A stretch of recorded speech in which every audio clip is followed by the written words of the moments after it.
I do, sir. I don't have the sheet, so I don't know where they are on your list, but, yeah. Just start you at number 1 and 2. It's only one page, so that makes it easy. Senate Bill 21 has to do with the Veterans Service Foundation Board, and the purpose of that board is to raise money for veteran causes. This bill changes the composition of that board, and it shortens the terms and changes the meeting schedule, which should make it easier for that foundation board to raise money for veterans. I don't see any questions. I think everybody I know in here likes our veterans. Go ahead. Thank you. Senate Bill 23 is a repeal bill. It's a cleanup bill that identifies a number of corrections in our code. It identifies commissions, boards, councils, and committees that are obsolete, either because they have expired, they're not operating, or they have never met. There are also name changes for 2 committees, and each of the sections of the bill deals with one of these entities. Since filing the original bill, the House committee added back one of the entities, the Palliative Care Council, and also added Section 4-1 that deals with pre-filing legislation. Well, I heard somebody wanted to add the Senate to that list, but we decided not to, so thank you, man. We'd have to disagree with that, Mr. Oh, okay, Chair. I'm sure you would. Thank you. you. I got some senators over there I really like, and one of them's the next one.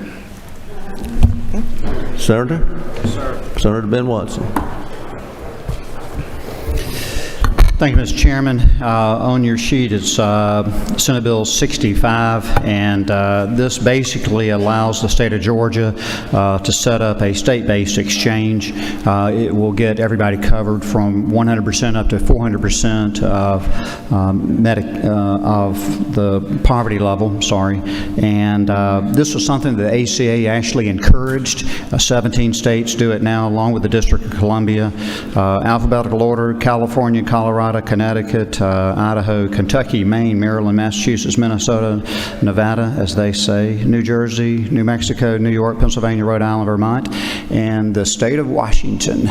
So that is all it does. It allows us to set the state-based exchange to get people covered from 100% to 400%. Okay. Anyone in it? Mr. Park. Thank you, Mr. Chairman. Thank you, Chairman Watson, for the bill. I had 2 questions, if I may. Sure. So first, this would be a state exchange that would have to be in compliance with statutory requirements found in Section 1321 and 1311 under the ACA. Well, it's the waiver is the ACA Section 1332, but I'm not going to argue the numbers with you. But yes, it would be in full compliance. It does give us a little bit of flexibility. The state of Georgia has been planning to do this, or has been in the process of doing this for 6 months or so. You may remember that when they set it up nationally, it was a little bit of a challenge, I'll put it nicely, and they did eventually get it right, but we're going to do it right, and we've done it right, and it does allow this, so the folks that you would be calling wouldn't be a national person, this would be a state person, a Georgia person, and it gives us a little bit more flexibility and the robust aspect relating to that and the flexibility related to that. Would the plans on this state exchange be required to have all 10 benefits as required on the federal exchange? So we'll comply with the national perspective. It does. I will tell you, will it allow, your question is, are you required to all the 10 aspects of that? I think there is some flexibility relating to the waiver. You got to remember it can't cost more, it can be up to, and I think there is some flexibility relating to the insurance coverage. In other words, a young male, a 30-year-old male may not be required to have maternity coverage, which it is in the national ACA. I think it does give us flexibility in the state program. One more question, if I may. Last one, because we're not here to debate this bill. Of course. Okay, go ahead. Thank you, Mr. Chairman. So are there any safeguards that will be put in place to ensure that as we transition from the federal exchange to the state exchange, that there won't be folks potentially losing coverage?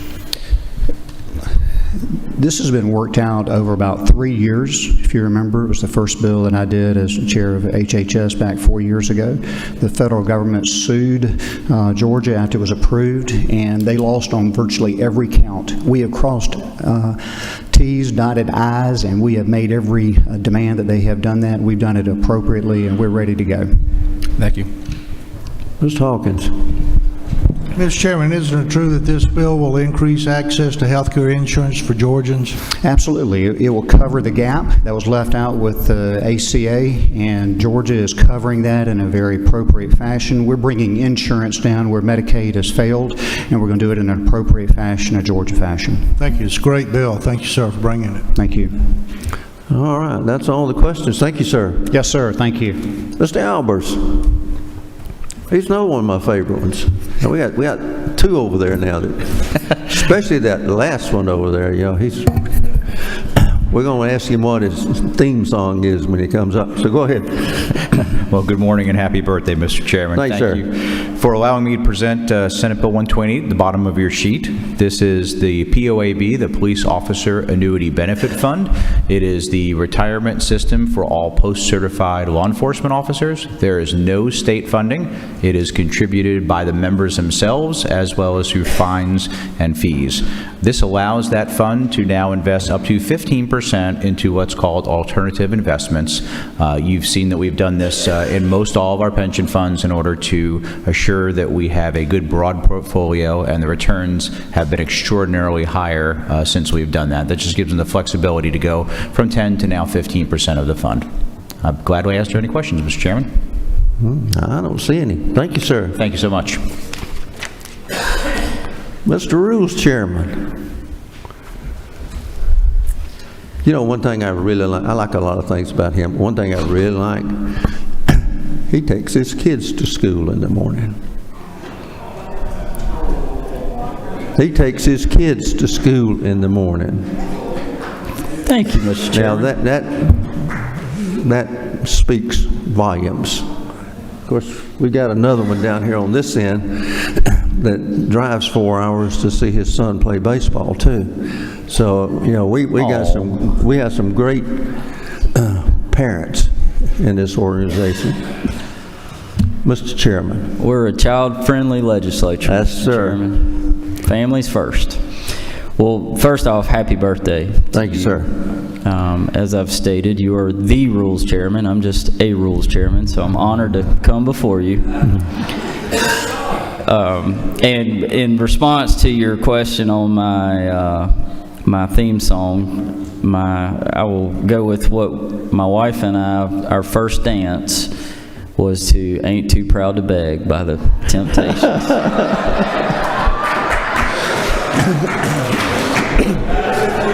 All right. Okay. Thought that'd be a fitting song for That'd be today. a fitting song. Okay. And moving forward. Okay.